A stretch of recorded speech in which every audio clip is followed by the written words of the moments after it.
né?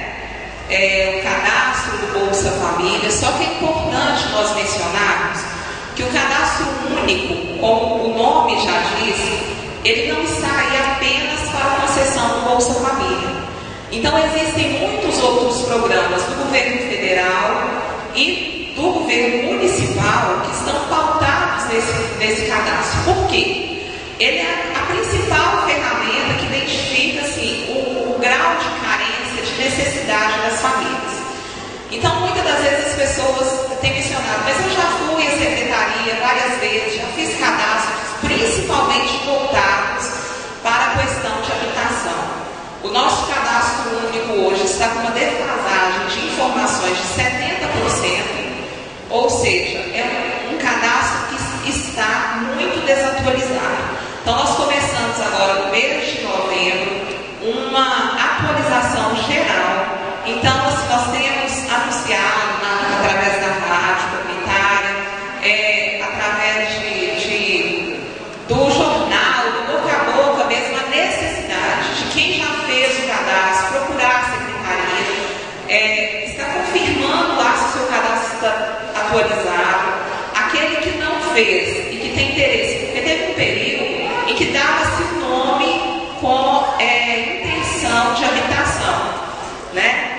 E apenas dar o nome não tem valor. A gente precisa que o cadastro seja feito no formato que é exigido pelo governo.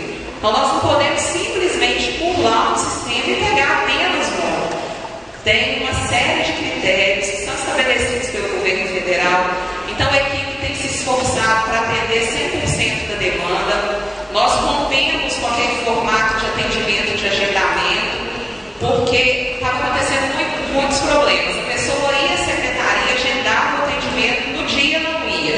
E muitas pessoas voltavam para casa sem ter resposta. Então agora nós estamos atendendo uma média de 20 pessoas por dia, voltado ao cadastro.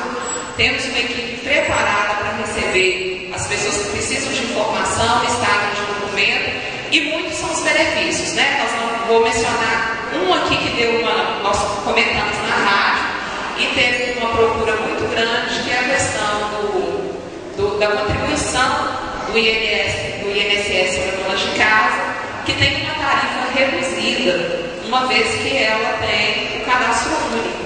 Então, assim, eram informações que não eram passadas ou que às vezes passavam despercebidas e que nós temos buscado mencionar para que a população tenha de fato acesso àquilo que tem direito.